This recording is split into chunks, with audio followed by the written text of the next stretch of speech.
জোরে শুকরিয়া আদায় করি আলহামদুলিল্লাহ। এই জবান কার দেওয়া? এই জবান কার দেওয়া? প্রশংসা হবে কার? প্রশংসা হবে কার? মহান রব্বুল আলামিন কোরআনের মধ্যে বলেন, কুল ইন্না সলাতি ওয়া নুসুকি ওয়া মাহইয়ায়া ওয়া মামাতি লিল্লাহি রাব্বিল আলামিন। কুল ইন্না সলাতি ওয়া নুসুকি, আমার নামাজ, আমার কোরবানি, ওয়া মাহইয়ায়া ওয়া মামাতি, আমার জীবন, আমার মরণ, লিল্লাহি রাব্বিল আলামিন, সবকিছু হলো মহান রবের জন্যে। তাবলীগের সফর, হজের সফর, উমরার সফর, জ্ঞান অর্জনের সফর, দিন প্রচারের সফর, শিক্ষা সফর।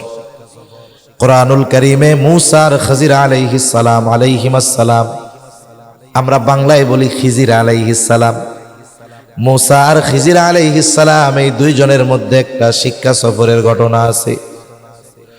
দুজনে যখন সফর শুরু হয়েছে, লম্বা কথা আছে, আগে মূল কথা যেটা বলা উদ্দেশ্য সেটা বলি। দুজনে সফর শুরু হলো, নৌকায় সমুদ্র পাড়ি দিবে। দুইজন একটা নৌকার মধ্যে উঠছে, নৌকা সমুদ্রের মধ্যে চলতেছে।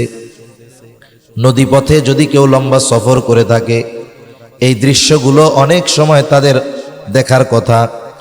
সমুদ্রের মধ্যে কিছু প্রাণী আছে, পাখি আছে, ওই পাখিগুলোর যখন পানির তৃষ্ণা পায়, উড়ন্ত অবস্থায় ঠোঁটটা সমুদ্র বা নদীর সাথে লাগায়া পানি পান করে। এইরকম একটা দৃশ্য দুইজনের চোখেই ধরা পড়েছে। খিজির আলাইহিস সালাম মুসা আলাইহিস সালামকে বলতেছে, ভাই মুসা, ওই যে দেখেন সমুদ্র থেকে পাখিটা পানি পান করতেছে।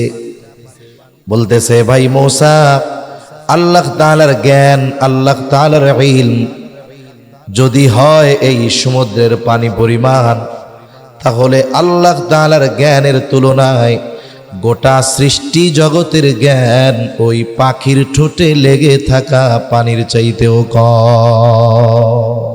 সুবহানাল্লাহ, সুবহানাল্লাহ। চিন্তা করছেন যে আল্লাহর জ্ঞান যদি গোটা সমুদ্রের পানি পরিমাণ হয়, সমগ্র সৃষ্টির জ্ঞান পাখির ঠোঁটে লেগে থাকা পানির চাইতেও কম, তাহলে আমাদের জ্ঞান কত কম। এই কত কম জ্ঞান, এটা বোঝার মতো জ্ঞানও আমাদের নাই। যদি মানুষ বুঝতে পারত, তাহলে কোনো সময় ইলমের, জ্ঞানের অহংকার করত না। সামান্য একটু কিছু বুঝলেই কতজন তো স্রষ্টার অস্তিত্বকে অস্বীকার করে বসে। আসলে ও যে কত বড় নাদান আর মূর্খের পরিচয় দেয়, ও নিজেও সেটা বুঝে না। এখন অনেক কথা, অনেক দূর গেছি গা। কোত্থেকে? যে নারী পুরুষের মধ্যে মৌলিক জিনিসের কোনো তফাৎ নাই। রূহ এর পরিচয় আল্লাহ তাআলা নারী পুরুষ আলাদাভাবে দেন নাই।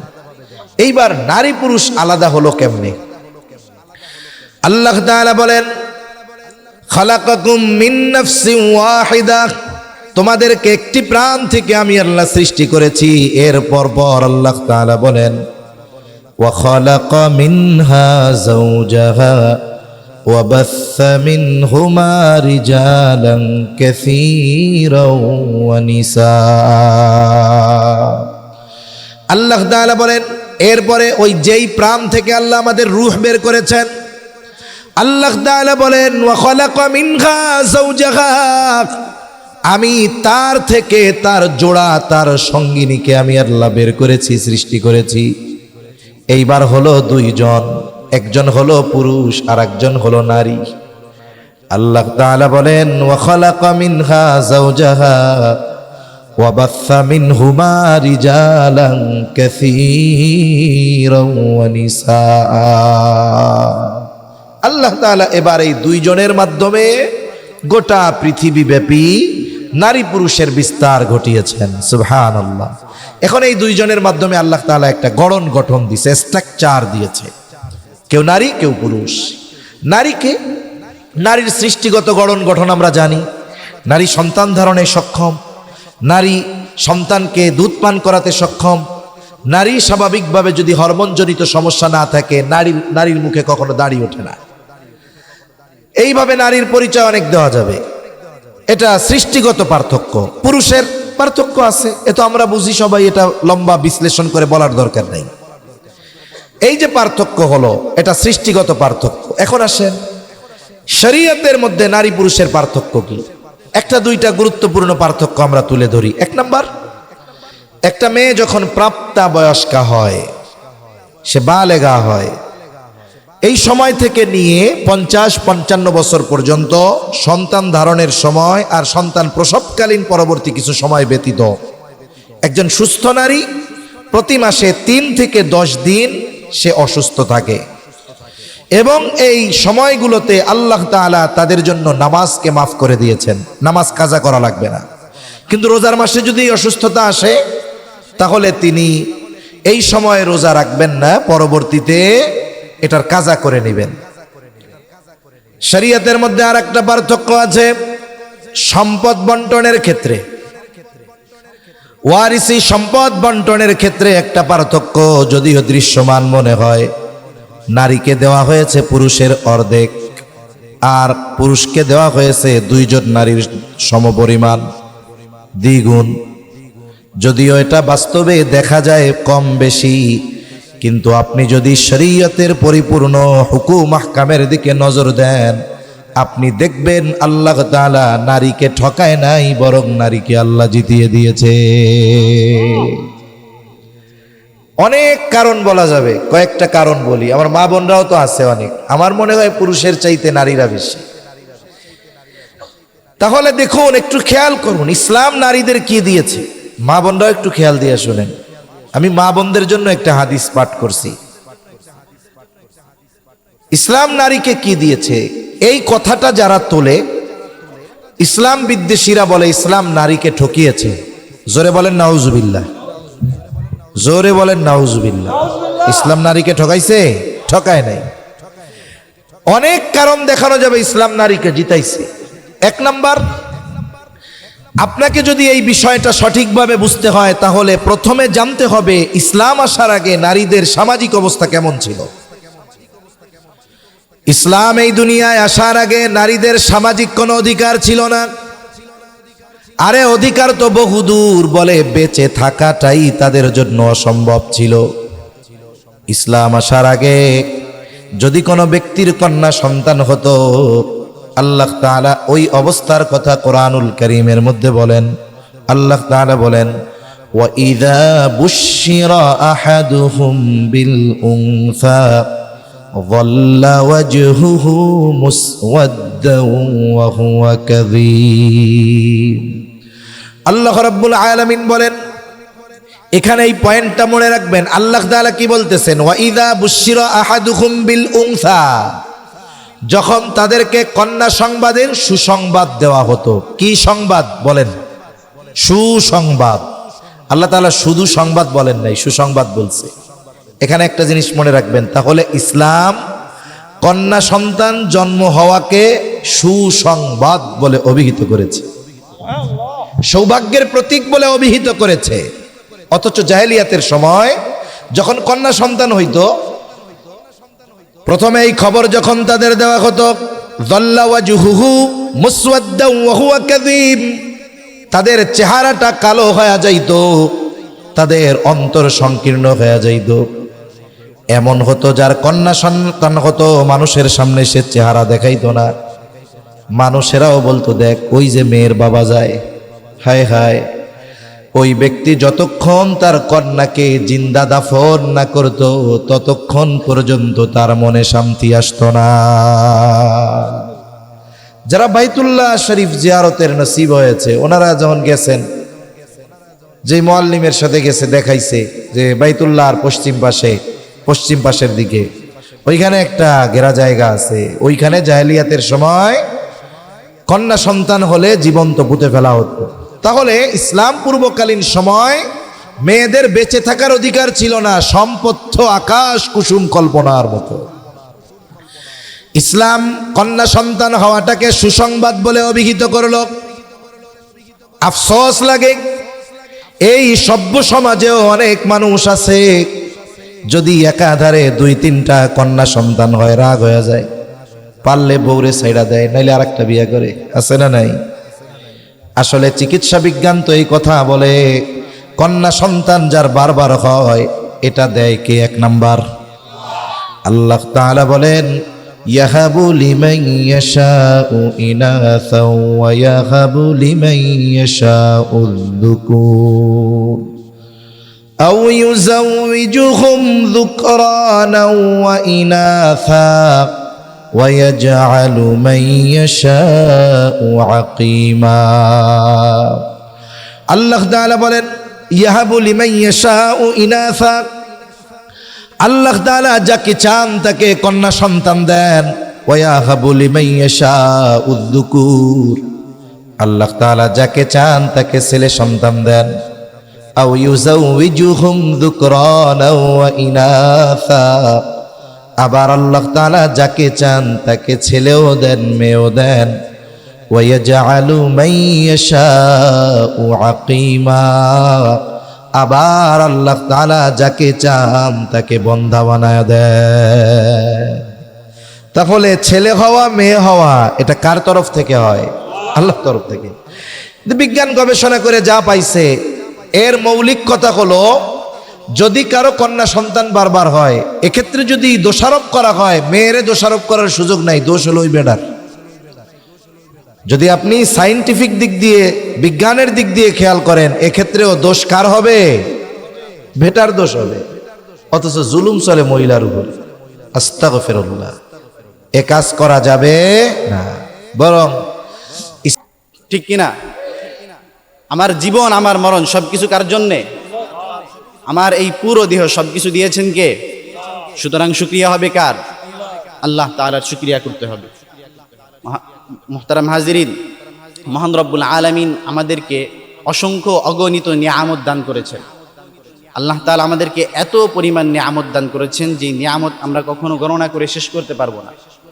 আল্লাহ রব্বুল আলামিন বলেন, ওয়া ইন তাউদ্দু নি'মাতাল্লাহি লা তুহসুহা ওয়া ইন তাউদ্দু নি'মাতাল্লাহি লা তুহসুহা, তোমরা যদি আমার নিয়ামত গণনা করা শুরু করো, কখনো আমার নিয়ামত গণনা করে শেষ করতে পারবে না। কম্পিউটার দিয়ে পারবে না, ল্যাপটপ দিয়েও পারবে না, ক্যালকুলেটর দিয়েও পারবে না, যত যন্ত্রই আনো না কেন আমার নিয়ামতগুলো গণনা করে শেষ করতে পারবে না। আল্লাহ রব্বুল আলামিন যে আমাদেরকে এত অগণিত অজস্র নিয়ামত দান করলেন, এই হাজার হাজার লক্ষ কোটি নিয়ামতের মধ্যে সবচেয়ে দামি নিয়ামতের নাম হলো ঈমান। সবচেয়ে দামি নিয়ামতের নাম কি? ঈমান। ঈমানের চাইতে দামি আর কোনো নিয়ামত নাই। ঈমান কেমন দামি জিনিস, কি দামি জিনিস! আল্লাহর নবী সাল্লাল্লাহু আলাইহি ওয়াসাল্লাম ঈমান সম্পর্কে বলেন, মান কানা ফি কলবিহি মিসকালু হাববাতিন মিন খারদালিন মিন ঈমান দাখালাল জান্নাহ। সুবহানাল্লাহ বলেন। আল্লাহর নবী সাল্লাল্লাহু আলাইহি ওয়াসাল্লাম বলেন, যার অন্তরের মধ্যে যাররা পরিমাণ ঈমান থাকবে সে কোনো না কোনো দিন হলেও জান্নাতে প্রবেশ করবে। মুহতারাম হাজিরিন, ঈমান অনেক দামি জিনিস, অনেক দামি জিনিস। তো আমরা যদি দাবি করি যে এই দামি জিনিসটা আমাদের মধ্যে আছে, আল্লাহ তাআলা আমাদেরকে পরীক্ষা করবেন যে বাস্তবেই এই দামি জিনিস ধারণ করার মতো যোগ্যতা আমাদের মধ্যে আছে কিনা। আল্লাহ রাব্বুল আলামিন সূরাতুল আনকাবুতের মধ্যে বলেন, আলিফ লাম মিম আহাসিবান নাসু আন ইউতরাকু আন ইয়াকুলু আমান্না ওয়া হুম লা ইফতানুন।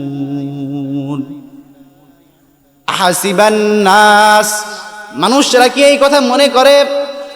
আন ইয়াকুলু আমান্না, তারা শুধু বলবে যে আমরা ঈমান আনছি। আন ইউতরাকু, তাদেরকে ছেড়ে দেয়া হবে, তাদেরকে পরীক্ষা নেওয়া হবে না। বিষয়টা এমন না। আল্লাহ রাব্বুল আলামিন বলেন, ওয়ালাকাদ ফাতান্নাল্লাযীনা মিন ক্বাবলিহিম ফালায়ালামান্নাল্লাহুল্লাযীনা সাদাকু ওয়া লায়ালামান্নাল কাযিবিন। আল্লাহ রাব্বুল আলামিন বলেন, তোমাদের পূর্ববর্তী জামানায় যারা ছিল আমি তাদের ইতিপূর্বেই পরীক্ষা করছি, তোমাদেরকেও আমি পরীক্ষা করব। আর এই পরীক্ষার মাধ্যমেই আল্লাহ তাআলা জানতে পারবেন বাস্তবে কোন ব্যক্তি ঈমানের ব্যাপারে সত্যবাদী আর কে ঈমানের ব্যাপারে মিথ্যাবাদী। ঠিক কিনা বলেন? আল্লাহ বলেন ওয়ালা নাবিলুওয়ান্নাকুম বিশাইইম মিনাল খাউফ, তোমাদেরকে আমি পরীক্ষা করবই করব, এতে কোনো সন্দেহ নাই। বিশাইইম মিনাল খাউফ, প্রথমত পরীক্ষা করব হলো ভয় দিয়ে। প্রথম পরীক্ষা হবে কি দিয়ে বলেন? ভয় দিয়ে, জীবনের ভয়। ঈমান আনলে তার কি থাকবে? জীবনের ভয় থাকবে। আল্লাহ বলেন ওয়ালা নাবিলুওয়ান্নাকুম বিশাইইম মিনাল খাউফ ওয়াল জুআই ওয়া নাকসিম মিনাল আমওয়াল। 2 নাম্বার আল্লাহ তাআলা পরীক্ষা করবেন হলো ক্ষুধা দিয়ে। 3 নাম্বার পরীক্ষা করবেন ওয়া নাকসিম মিনাল আমওয়াল, আমাদের থেকে কিছু ধন সম্পদ কেড়ে নিয়ে। ওয়া নাকসিম মিনাল আমওয়ালি ওয়াল আনফুসি ওয়াস সামারাত। 4র্থ নাম্বার যেই পরীক্ষা হবে সেই পরীক্ষা হলো আমার সামনে আমার আত্মীয় স্বজন কাউকে হয়তো আল্লাহ রাব্বুল আলামিন উঠায় নেবেন। ওয়া নাকসিম মিনাল আমওয়ালি ওয়াল আনফুসি ওয়াস সামারাত। 5ম নাম্বার যেই পরীক্ষাটা হবে সেই পরীক্ষাটা হবে হচ্ছে হয়তো আল্লাহ রাব্বুল আলামিন আমার কোনো ধন সম্পদ নষ্ট করে দিবেন। এর ফলে আল্লাহ রাব্বুল আলামিন বলতেছেন ওয়া বাশশিরিস সাবিরিন, এই পরীক্ষার মধ্যে যারা ধৈর্য ধারণ করতে পারবে তাদের জন্যই রয়েছে সুসংবাদ। বলেন সুবহানাল্লাহ। সুসংবাদ কেমন সুসংবাদ? আল্লাহ রাব্বুল আলামিন বলেন উলাইকা আলাইহিম সালাওয়াতুম মির রাব্বিহিম ওয়া রাহমাহ ওয়া উলাইকা হুমুল মুহতাদুন। তাদের জন্য যেই সুসংবাদ রয়েছে সেই সুসংবাদ হলো কি?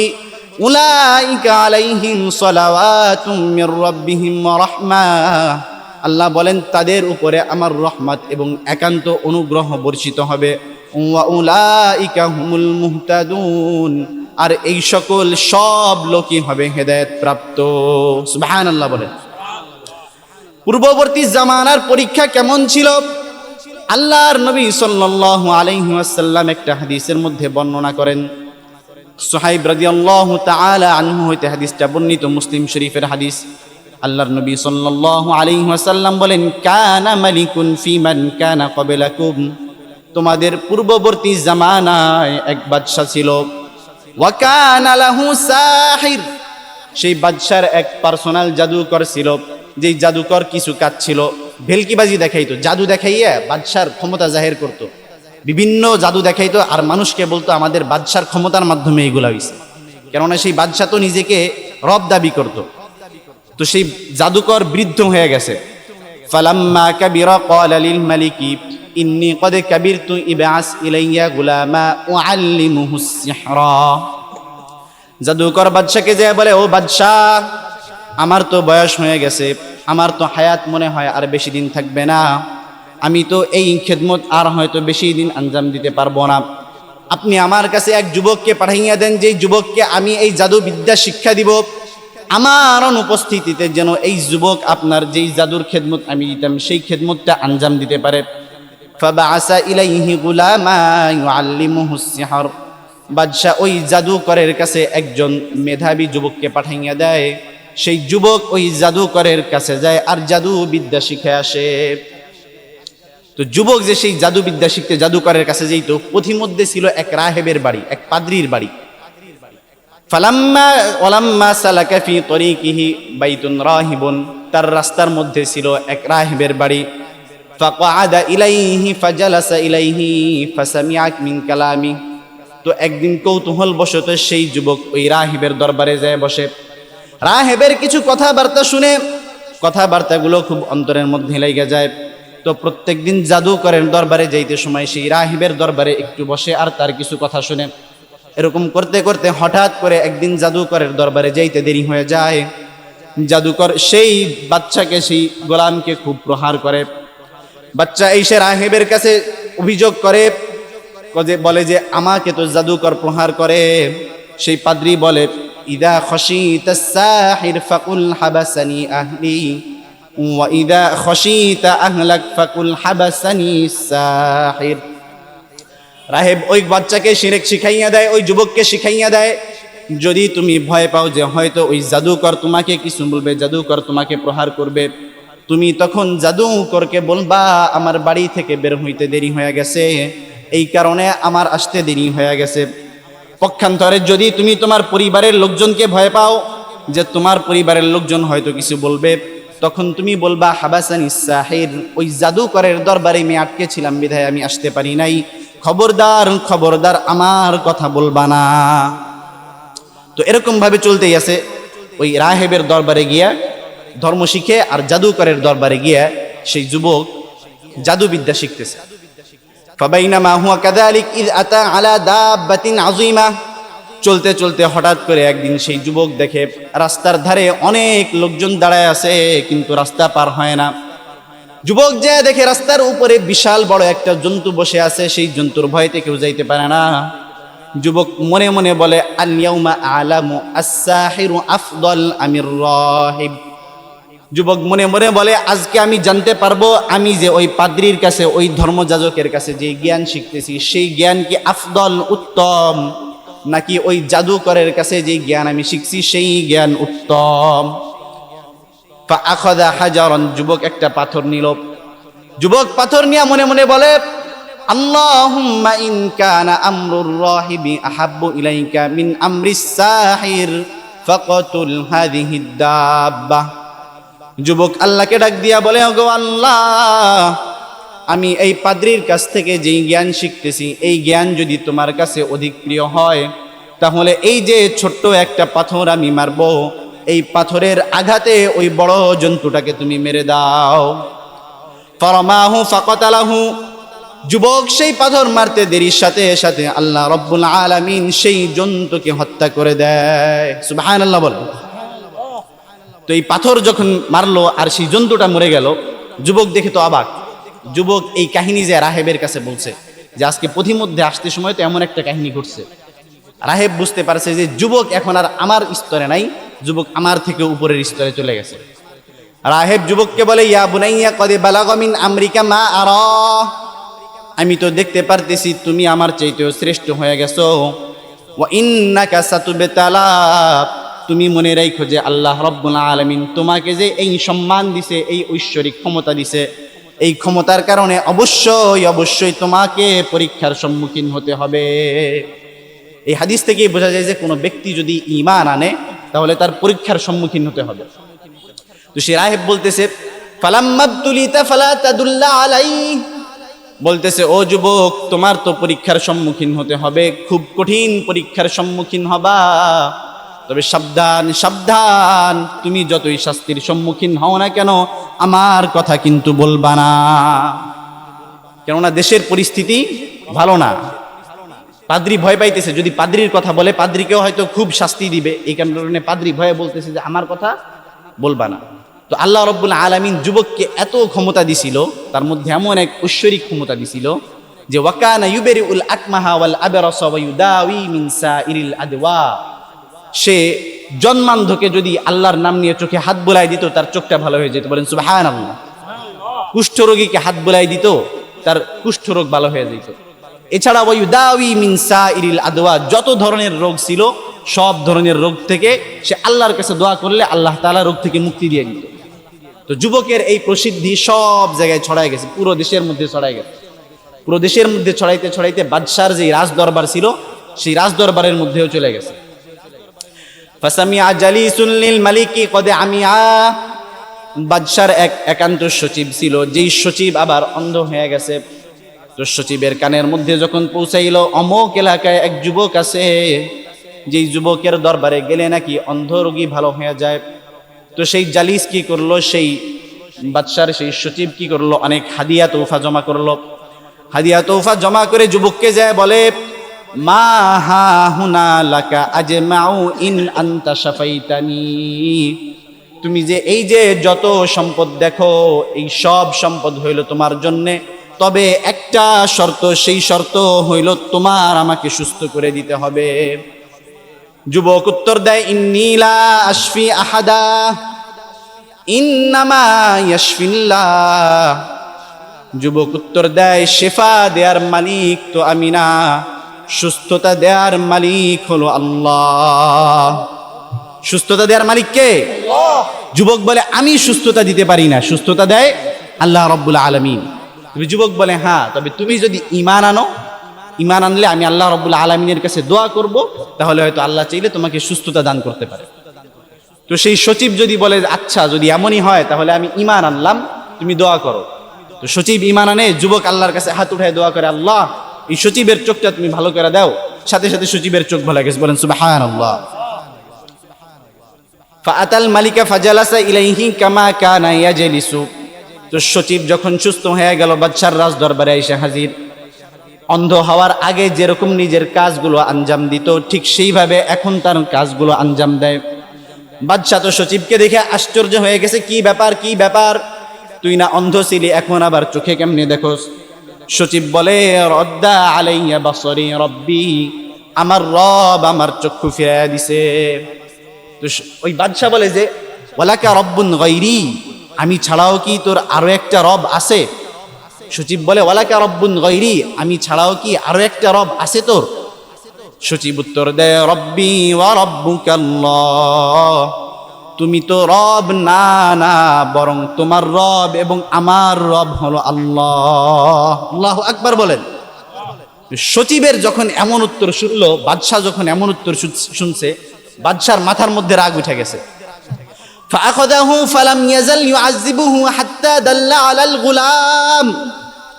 বাদশা বলে যে এইটারে ধরে নিয়ে যা, গ্রেফতার কর। বলে যে ও ওই রবের কথা কোত্থেকে জানলো, সেই রবের কথাটা খুঁজে বের কর। তো তাকে ধরে নিয়ে শাস্তি দিতে দিতে এক পর্যায়ে সে শাস্তি আর সহ্য করতে পারে না, বলে দেয় যে অমুক এলাকায় এক যুবক আছে, সেই যুবকের কাছ থেকে আমি এই রবের খবর পাইছি। বাদশা বলে যে যাও যাও, যুবককে ধরে নিয়ে আসো। ফাউতিয়াল গুলাম, যুবককে ধরে নিয়ে আসা হইছে। বাদশা তো যুবককে দেখে খুব খুশি। বাদশা মনে করছে যে এই যুবককে তো আমি টাকা দিয়ে পাঠাইছিলাম জাদু শিখাইতে, রাষ্ট্রীয় খরচে তো তাকে জাদু শিখাইছি, মনে হয় এই জাদুবিদ্যার কারণেই সে এই কাজ করতেছে। বাদশা যুবককে দেখে খুশিতে গদগদ হয়ে বলে, ইয়া বুনাইয়া কদ বালাগা মিন সিহরিকা মা তুবরিউল আকমাহা ওয়াল আবরাসা ওয়া তাফআলু ওয়া তাফআলু। যুবককে ডাক দিয়ে বাদশা বলে, ও যুবক, তুমি তো মাশাআল্লাহ খুব ভালোই তো জাদুবিদ্যা শিখলা, তুমি তো নাকি জন্মান্ধকে ভালো করে দাও, কুষ্ঠরোগীকে ভালো করে দাও, আরো নাকি এই এই করো।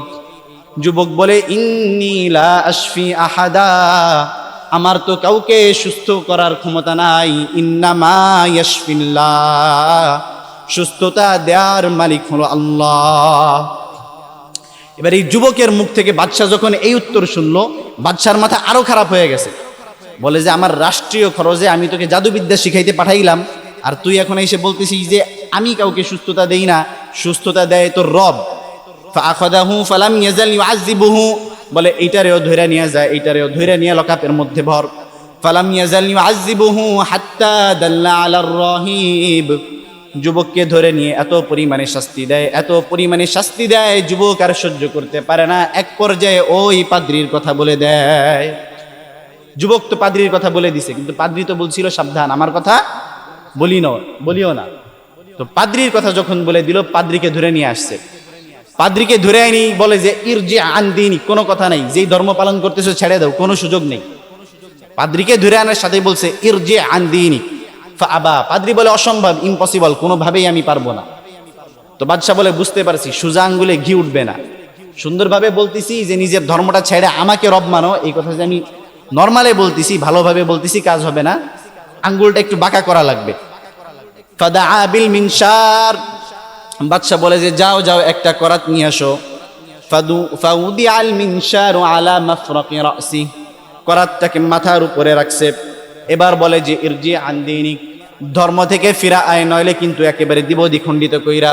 ফাআবা, বলে যে না, পারবো না। ফাশাক্কাহু হাত্তা ওয়াকা শিক্কাহ, মাথার উপর দিয়ে করাত চালাইয়া দিছে, শরীর ভেদ করে শরীরটা দ্বিখণ্ডিত হয়ে গেছে, শরীরটা কাঁপতে কাঁপতে রূহটা বের হয়ে গেছে, এরপরেও ঈমান ছাড়ে নাই। সুবহানাল্লাহ। তো রাহেবের যখন এই অবস্থা করলো, পাদ্রীর এই অবস্থা করলো, এরপরে বলতেছে যা আমার সচিবকে ডেকে নিয়ে। ফাউতিয়াল জালিস, সচিবকে যখন নিয়ে আসা হইল, সচিবের মাথার উপরেও করাত।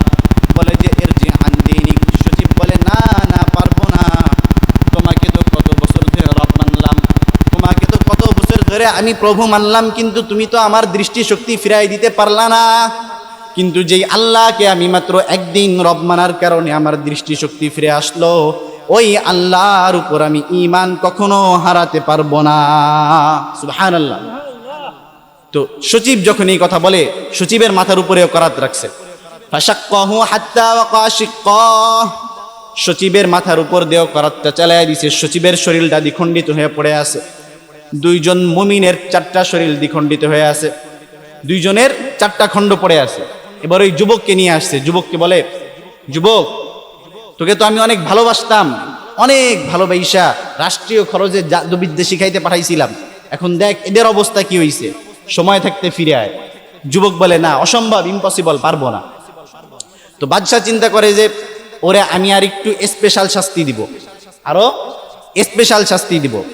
ফাদাফাহু ইলা নাফারিম মিন আসহাবি, যুবককে একদল সৈন্যের কাছে দিয়ে দেয়, বলে যে ইযহাব বিহি ইলা জাবালি কাযা ওয়া কাযা, তাকে নিয়ে যাও, ওই পাহাড়ের উপরে উঠো, ওই পাহাড়ের উপরে উঠাইয়া একটু নিচে তাকায় দেখতে বলবা, নিচে তাকাইয়া দেখা যদি ভয় পায় বলবা ইরজি আন দীনিক, তোমার ধর্ম থেকে ফিরে আসো।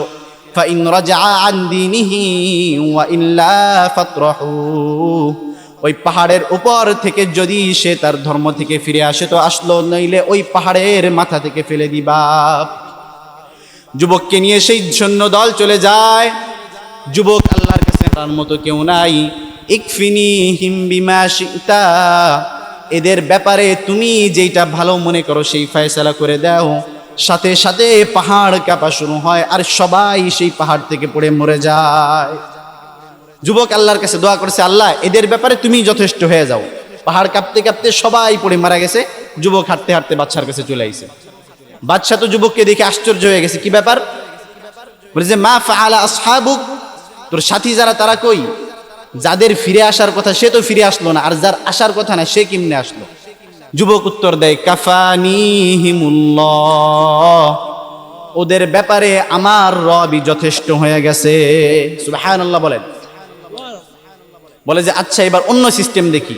এবার যুবককে অন্য আরেক দলের কাছে দিয়ে বলতেছে, এরা নিয়ে সাগরের মধ্যে চলে যাও। সাগরের মধ্যে যেয়ে যখন দেখবা যে ঢেউগুলো অনেক বড় বড় আসতেছে, ওই সময় যে একটু ভয় দিবা, বলবা যে ফিরে আসবি, নাহলে কিন্তু দিলাম ফিরে। তো যুবককে যখন নিয়ে চলে যায়, যুবক আবার আল্লাহর কাছে দোয়া করে, আল্লাহুম্মা কফিনিহিম বিমা শিতা, আয় আল্লাহ ফয়সালা করো। যুবক দোয়া করতে দেরি, ফানকাফাআত বিহিমুস সাফিনা, সবাইকে নিয়ে সেই জাহাজটা উল্টে যায়। জাহাজ উল্টে যায়, সব মরে গেছে। যুবক আবার বাদশার কাছে চলে আইছে। বাদশা যুবককে এইবার দেখেও আশ্চর্য হয়ে গেছে। এবার যুবক বলতেছে, ইন্নাকা লাস্তা বিকাতিনি হাত্তা তাফআলা মা আমুরুকা বিহি। যুবক বাদশাকে ডাক দিয়া বলে, ও বাদশাহ, ইন্নাকা লাস্তা বিকাতিনি, তুমি আমাকে হত্যা করতে পারবা না, হাত্তা তাফআলা মা আমুরুকা বিহি, আমি যেই ব্যাপারে তোমাকে আদেশ দিচ্ছি, যেই পরামর্শ দিচ্ছি, আমার পরামর্শ মতো যদি তুমি না করো, আমাকে তুমি হত্যা করতে পারবা না। বাদশা বলে, কি সেই পরামর্শ? আমাকে সেই পরামর্শই তো দাও। যুবক এবার বলে যে তুমি সকল মানুষকে একটা মাঠের মধ্যে জমা করবা।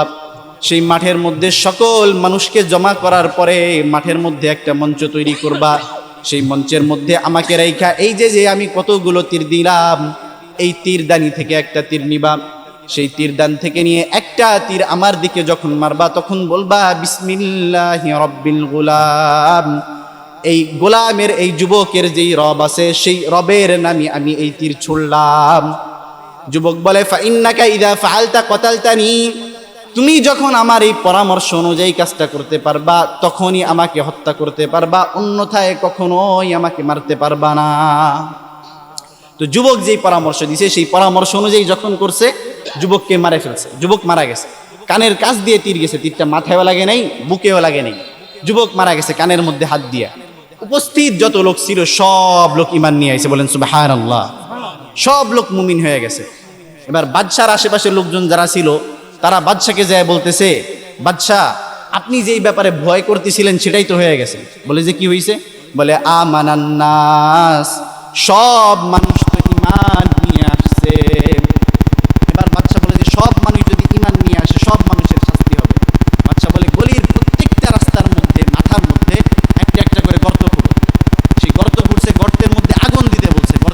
আগুনও দিছে।